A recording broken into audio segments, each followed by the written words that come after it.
Esiet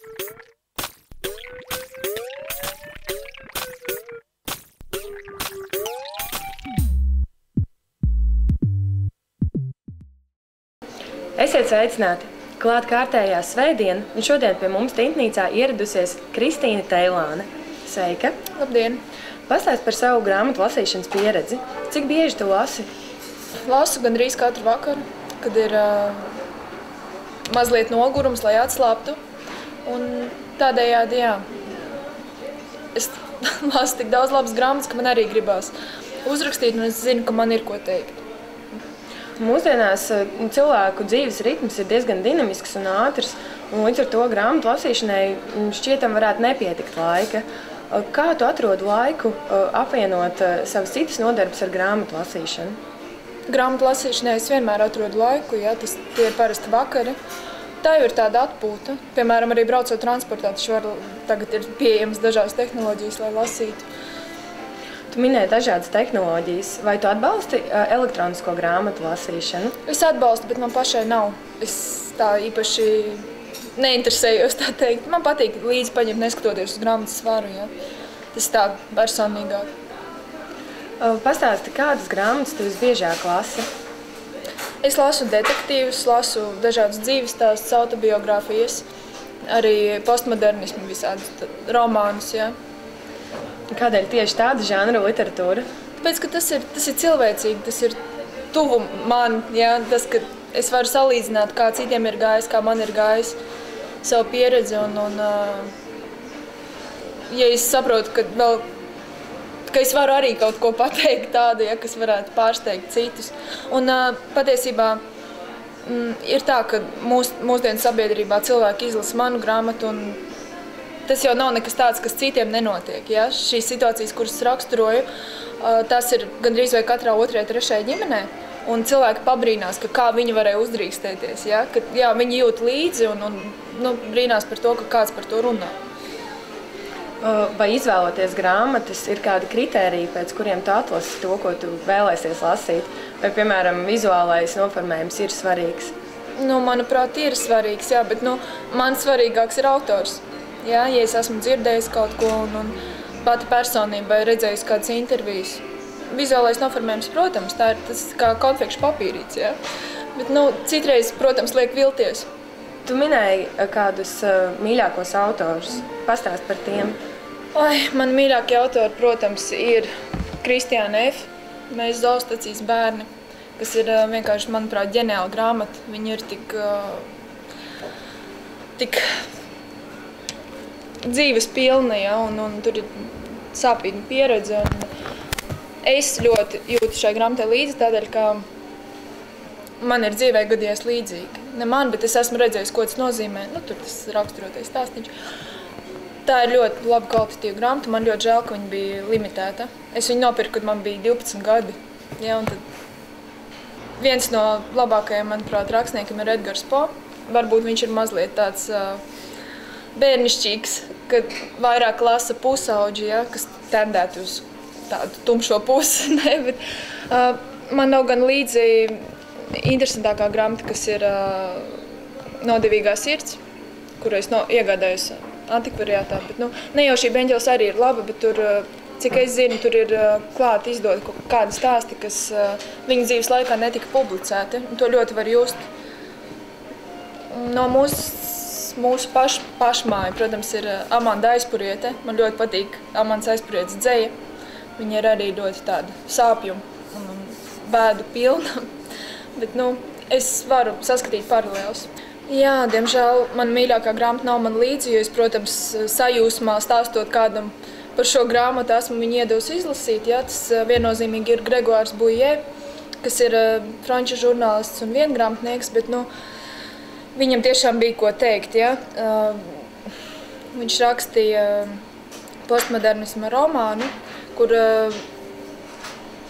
var redzēt, kā cilvēks ir izveidojis par personību, kāda ir bijusi bērnība, ka viņš meklē paralēles starp pieaugušajiem un bērniem un kā tas viss, ja.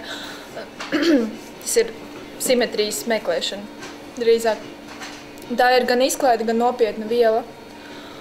Un, jā, tā ir diezgan nopietna grāmata, kurā ir refleksija par laimi. Viņi sapratīs pilnīgi jebkurš cilvēks, jo tā ir ļoti cilvēcīga grāmata. Tu minēji, ka tev patīk lasīt tādus melnākus stāsteņus, drūmākus. Pastāsti kādēļ, un vai tu tur saskati arī pati sevi? Jā, 12 gadu vecumā es sāku lasīt Edgara Allana Poe, kas ir izcils amerikāņu rakstnieks, kas raksta šausmu stāstus. Varbūt tas ir mazliet bērnišķīgi, pat tīniski, bet tie stāsti ir ļoti daudz kā vērti. Ja? Jā, viņi ir diezgan melni, tie šausmu stāsti, nekuram katram viņi patīk, bet man tie ir tuvi, ļoti līdzinās. Tas ir, es mēģināju līdzināties savā pirmajā grāmatā Edgaram Poe un iepinot tādu vēsturisku šausmu mazliet. Man patīk tā gauma, ja, kas tur ir, un tie raksturojumi, arī cilvēku raksturojumi. Kā tu biežāk izvēlējies lasīt daļliteratūru oriģinālu valodā vai tulkotu? Diemžēl tulkotu, bet tieši Edgara Poe grāmata man ir oriģināla valodā. Šo es iegādājos Amerikā. Es dzīvoju pretī viņam mājai, un tas bija īsts ceļojums. Jā. Tu minēji, ka lasi arī dzeju. Ko biežāk tu izvēlējies lasīt, prózu vai dzeju? Man patīk dzeja. Kā jau es minēju, Amanda Aizpurieta, man ļoti patīk Krieva Marina Cvitaeva. Jā, tās arī tādas uz melno pusi, mazliet uz bēdīgo, bet citreiz ir jāpalas kaut kas bēdīgs, lai tu saprastu, cik patiesībā tava dzīve ir burvīga. Jā. Vai ir kāda iedvesmojošākā grāmata? No dzejas? No dzejas Sena tikšanās vieta, protams. Jā. Man šī grāmata tik ļoti iedvesmoja, ka es arī savā pirmajā grāmatā mēģināju arī izlikt domas tādā veidā, kā to dara Amanda Aizpurieta. Man šķiet, ka man sanāks diezgan labi. Pastāst par savām grāmatām. Kā tu sāki rakstīt? Sāku rakstīt jau ļoti, ļoti sen. Tad, kad iemācījos rakstīt, jā, tie, protams, nebija labākie darbi, bet es biju skolā diezgan zināma ar saviem sacerējumiem. Es jau sen bērnībā zināju, ka es rakstīšu, un ka es panākšu to, ka es rakstu, un vienalga, ka es rakstīšu kaut vai, lai neviens neizdod, jā, bet sanās tā, ka viss ir ļoti labi un diezgan daudz sološi šajā ziņā. Vai tu jūti kādu iekšēju vajadzību rakstīt, vai drīzāk vēlies veidot kādu stāstu? Iekšēja vajadzība, jā, man tāda ir tiešām. Es tādā veidā atpūšos, rakstot. Jo citi cilvēki atnāk mājās, skatās filmas, piemēram. Es to pašu stāstu atnāku uzrakstu, un es viņu pārlasu un redzu kā filmu. Ja? Man iedvesmot var jebkas. Es varu braukt transportā, vērot cilvēkus, vērot situācijas. Es cenšos visu raksturot ļoti dabīgi. Vai ir nepieciešami kādi speciāli apstākļi, lai tu varētu rakstīt? Jā, man ir savi apstākļi. Es klausos Filipa Glāsa mūziku, soundtrackus parasti, ja? Un arī Notes of Scandal ir tāda filma, ļoti laba soundtrack, arī Renāts Litvinovs Pasliedņie Kaskarīti. To es arī, tas celiņš tieši skanēja grāmatas prezentācijā. Tas ir tas, kas man iedvesmo. Ja es gribu uzrakstīt kādu kāpinājumu, ja tur kādu baigot tādu, tad es klausos ātrāku mūziku. Man vajadzīga mūzika mierīga, protams, ne austiņās, bet kaut vai plati vai disks. Kāds notikums pa dienu. Tas ir katru dienu, viss kaut kas notiek, jā. Es cenšos katru dienu iziet ārā, lai nesēdētu mājās, jo tad, man nepatīk rakstīt visādas fantāzijas. Es rakstu, lai cilvēks varētu salīdzināt savu dzīvi ar mani un kādu pieredzi gūt. Tu esi izdevusi jau 2 grāmatas, pastāsti par abām no tām. Pirmā grāmata man bija tāda, kur šādi viņa izskatās, saucās Vienpate, ja tulko. Tā grāmata bija tāda diezgan drūma, tāda dekadentiska, tāda pagrimuma grāmata, ja. Viņu ļoti, ļoti labi lasīja cilvēki. Ja, tas bija mans tās lielais panākums rakstniecībā. Bet otrā grāmata, šī nav telefona saruna, tie ir autobiogrāfiski stāsti. Un šajā grāmatā var redzēt, kā es esmu izaugusi šajā kaut vai literatūras lauciņā, ja, ka viņa atšķirās. Tur nav tik daudz. Šī grāmata bija tāda neloģiskāka un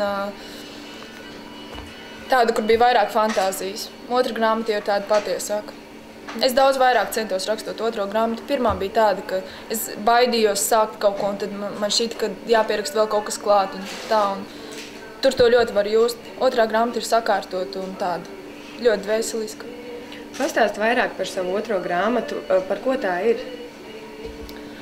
Šī grāmata ir par manu bērnību, kā es vēroju savu tēvu dažādās dzīves situācijās. Ja, viņš ir ļoti tāds spilgts personāžs. Un, jā, bērnībā viņš pilnīgi visur ņēma mani līdzi, gan uz bāriem, gan uz kafejnīcām, gan pie mīļākajām citreiz. Ja. Un man bija iespēja vērot, kā cilvēks uzvedās, kādas ir savstarpējās attiecības, ko tēvs man stāsta mājās par tiem cilvēkiem, pie kuriem mēs iesim. Ja.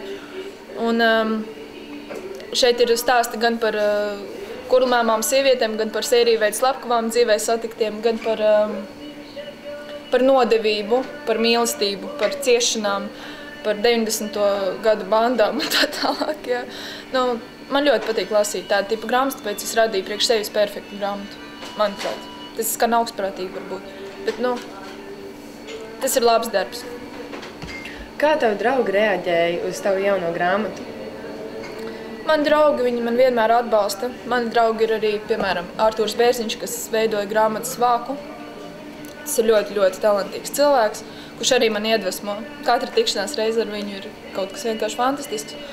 Un, protams, literārā redaktore ir Baiba Strode, kas ir arī mana, var teikt, labākā draudzene. Nevis var teikt, bet ir. Jā, tā kā bez draugiem es nebūtu tikusi galā pati. Viņi man ļoti liels atbalsts. Un tagad paskatīsimies, ko par tavu grāmatu saka lasītāji. Tad mans vārds ir Kašers, un patiesībā es vakardien izlasīju stundas laikā šo grāmatu, kurā ir 15 tādi stāsti. Un tie ir Kristīnas Tēlānas, teiksim, tādi autobiogrāfiski stāsti ar tādu šausminošu pieskaņu nedaudz. Un man ļoti patīk īstenībā šī grāmata, tāpēc, ka es pilnībā viņā pazudu. Un katrs stāsts bija ļoti interesants, un man ļoti patīk tas sākums, kā tiek iesākts un kā tiek šī grāmata, šis stāsts nobeigts. Un ļoti interesanti, viegli lasījās šī grāmata, un īstenībā iepazīstot Kristīnu tuvāk, pēc tam ir tāds vairāk skaidrība, kāpēc viņa ir tāda, jo viņa ir tā meitene pelnušķīta, viņa uzvarēja tajā šovā, pelnušķīta tādiem tumšiem matiem, un tad uzreiz ir skaidrs, kāpēc viņa ir tāda un kāpēc viņa ir tāds raksturs, tāpēc, ka viņa ļoti daudz ko dzīvē piedzīvojusi, un tāpēc man liekas šī grāmata interesanti visiem, kam patīk tādi autobiogrāfiski tādi stāsti ar bišķiņu odziņu, jā. Patiesi prieks, ka Kristīna ir jau labu laiku ķērusies pie rakstīšanas, tas viņai ļoti labi sanāk, jau pašlaik viņai ir 2 grāmatas, tiesa gan pirmo vēl neesmu lasījusi, bet otro jaunāko Šī nav telefona saruna izlasīju nepilnās 2 stundās, jo šī grāmata spēja ar savu attēlojumu, ar savu uzrakstīto šarmu, kas tajā arī ielikts gan salīdzinājumos, gan pašos notikumos, spēja tā sevī ievilkt iekšā, ka pilnīgi nespēju atrauties un ceļā no Rīgas līdz Kruspilī izlasīju vienā elpas vilcienā.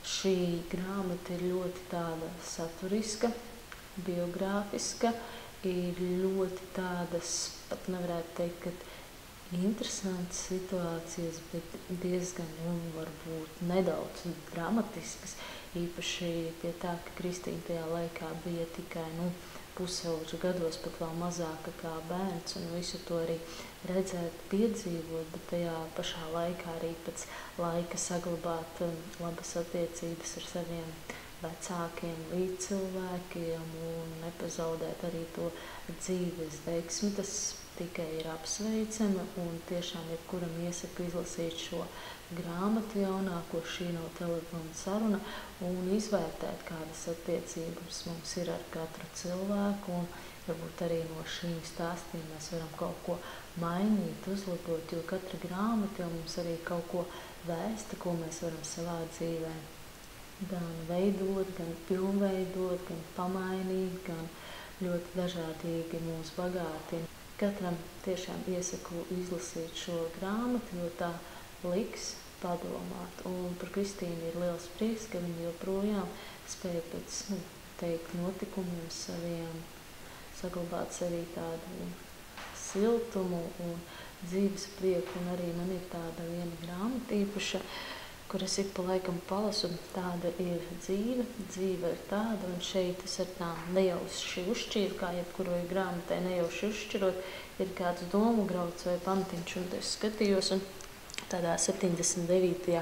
lapas pusē, kas arī nav apežu skaitlis, kā daudzi notikumi varēja izvērsties tā, bet sanāca mazliet savādāk, arī Kristīnas grāmatā to varam lasīt, tad man gribas tādu citātiņu nolasīt. Cik labi, ka dzīvē paliek kaut kas nesasniedzams un nepiepildīts, mīlestības mūžīgā uguns, pie kuras dvēseles sildīt. Arī Kristīnas grāmatā un dzīvē tas arī tiek parādīts, lai arī kādas būtu situācijas, cik svarīgi ir saglabāt cilvēciskās attiecības un visam pāri mīlestību. Paldies Kristīnai par jauko darbu, gaidīsim vēl noteikti, es domāju, ne tikai vienu grāmatu, noteikti būs vairākas, tā kā lasiet Kristīnas jaunāko grāmatu, šī nav telefons saruna. Kādas bija sajūtas izdodot otro grāmatu, vai baidījies saņemt kritiku? Kritiku baidījos saņemt un baidos, bet tas ir ļoti liels stimuls, lai sevi pilnveidotu. Sajūtas bija fantastiskas tādēļ, ka es uz savu prezentāciju gāju tiešām nezinot, kas tur būs, kas uzstāsies un kādi sponsori būs, ja, jo es rīkoju caur saviem pārstāvjiem šo prezentāciju. Un, jā, tie bija lieli svētki man. Vai jūti nepieciešamību rakstīt vēl? Es jūtu, jā, un ir tāda interesanta lieta, ka šīs grāmatas abas, viņas ļoti labi var apvienot vienā grāmatā. Tāpēc, ka viņas ir diezgan līdzīgas. Bet, protams, ka es rakstīšu vēl. Tā ir mans sirdslieta, un katru dienu es redzu daudz ko, par ko rakstīt. Un satiek ļoti daudz interesants cilvēkus. Vai nākamais darbs varētu būt kā turpinājums šīm grāmatām? Turpinājums, jā, noteikti. Tādēļ, ka es rakstu to, ko man patīk lasīt. Tas viss ir līdzīgs. Kādēļ, tavuprāt, cilvēkiem vispār ir nepieciešams lasīt? Citiem tā ir atpūta, citi atkal smeļās iedvesmu, kā to daru es, lai uzrakstītu kaut ko savu. Nav runa par plaģiātismu, jā. Tu sevi pilnveido, tu vairāk izproti cilvēkus. Ir rakstnieki, kuri raksta, bet kuri nav lasījuši daudz grāmatu. Kāds ir tavs viedoklis? Vai rakstniekam būtu vajadzība pārzināt literatūru? Ne obligāti. Manuprāt, nē. Rakstniekam noteikti ir kāda iedvesma, vai ne? Kāds cits autors tomēr. Nav taču jāpārlasa viss. Tur, es nezinu, kādas nenozīmīgas grāmatas. Tā kā tu esi raidījumā Tintnīca, es palūkšu tev paskatīties, kas atrodas aiz pucītes. Es labprāt. Puša, protams. Ar Tinti es palūkšu tev uzrakstīt uz šīs lapiņas novēlējumu mūsu skatītājiem saistībā ar grāmatu lasīšanu.